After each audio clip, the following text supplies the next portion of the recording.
Breaking news comes to us from federal court this afternoon, where a judge has struck down Wisconsin's ban on same-sex marriage. Steve Shamraz is live in the newsroom with more on this big ruling. Steve. We first heard about this in a tweet from the ACLU that was a little cryptic, but suggested a decision had been made by the federal court in Madison. Called the ACLU, and they were scrambling a bit. They were not expecting this to happen, number one, so quickly, and number two, so late in the day on Friday afternoon. But here it is, an 88-page ruling from Judge Crabb, federal judge out of Madison, ruling that Wisconsin's ban on gay marriage is unconstitutional. She writes on page 87 of 88, makes you get all the way to the end to get to the good part, so to speak. Quote, "It is declared that Article 13, Section 13 of the Wisconsin Constitution violates plaintiffs' fundamental right to marry and their right to equal protection of laws under the 14th Amendment of the U.S. Constitution." What is the gray area here now is, when can gay marriage begin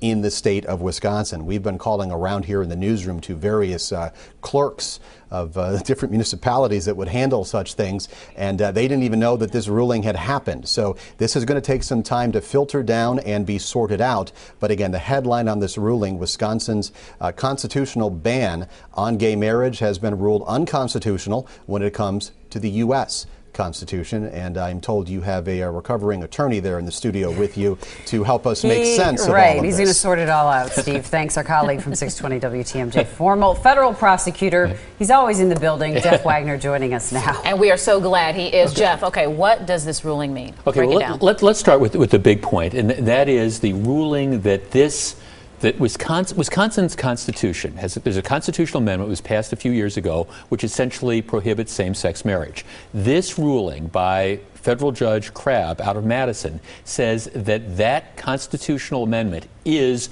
in violation of the U.S. Constitution. It violates what's called the Equal Protection Clause, which says that you can't treat people differently. And her ruling essentially says, by saying that people of the same sex can't marry, you are discriminating against them. Then we get to the second issue, which is, what does this mean immediately? And that's what Steve was talking about, how people are scrambling. The way I read this, in the 10 minutes that I've read it, is Judge Crabb has said it's unconstitutional. But she's given the parties until June 16th. The people who sued, the plaintiffs who sued the state, they have until June 16th to submit language for an injunction saying, okay, what do you want the people in the state prevented from doing? In addition, the Attorney General of the state, who I think saw this coming, had asked the judge to issue a stay, meaning you can issue your ruling, but don't put this into effect until I have an opportunity to appeal it to the Seventh Circuit. She's also given him until the 16th to make his case. So at least off the top of my head, the way I quickly read this is everything is pretty much on hold until June 16th. Clearly, the Attorney General has already said he wants to appeal this matter. If Judge Crabb doesn't issue a stay, my guess is he'll be running to the Seventh Circuit Court of Appeals asking them to stay this. So the ruling right now is, as a matter of law, we've tossed this out. I don't think, though, at least off the top of my head, I don't think you're going to be seeing gay marriage in the state, at least not for the next 10 days. Okay, but what's the time frame after that? Let's say this is appealed. How much longer could this drag on? That all depends, again, on whether or not the Seventh Circuit issues a stay. For example, Judge Crabb could say, okay, I'm not giving you a stay. This ruling is law. I'm issuing the injunction. June 16th, boom. In that case, what could happen is if the Attorney General then goes to the Seventh Circuit and says, no, I want you to put this ruling on hold. If they say, yeah, we'll put it on hold, well, then you wait months, maybe years potentially. If they say, no, we're not putting it on hold, then you're talking about that 10 days. 10 days or maybe July 4th. Steve, you have a question? Yeah, Jeff, I mean, so many states have seen this happen lately.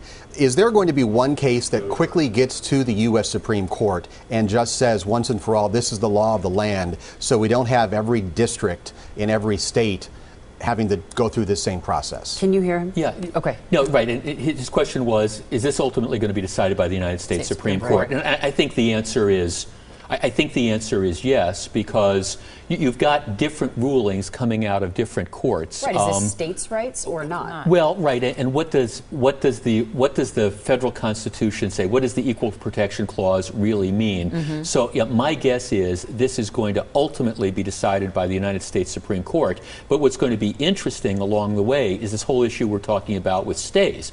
Does this mean that, what about a situation where, let's say there's not a stay and people get married in the state of Wisconsin, and then the Supreme Court ultimately comes out and says, no, it doesn't violate equal protection. What happens to those people who were married in the interim? Right. It's really a very, very gray area, and it's a lot of lawyers are going to have a lot of work to do to decide where are we going from here. But it's fair to say this is a small victory for gay and lesbian people today it's in the state of Wisconsin. I wouldn't say small victory. It's a huge victory. I mean, this strikes down the state constitution's prohibition, and if this stands, if it in fact it's upheld, I mean, you're talking about something that's really transformational and legendary. And I only say small in the sense that, again, as you talk about all the legal aspects that have to go through even after this has been announced. It is a huge step, and there's no other way to describe this as anything other than a huge victory for proponents of same-sex marriage in the state of Wisconsin. No question about it. All right, Jeff Wagner, thanks for joining us.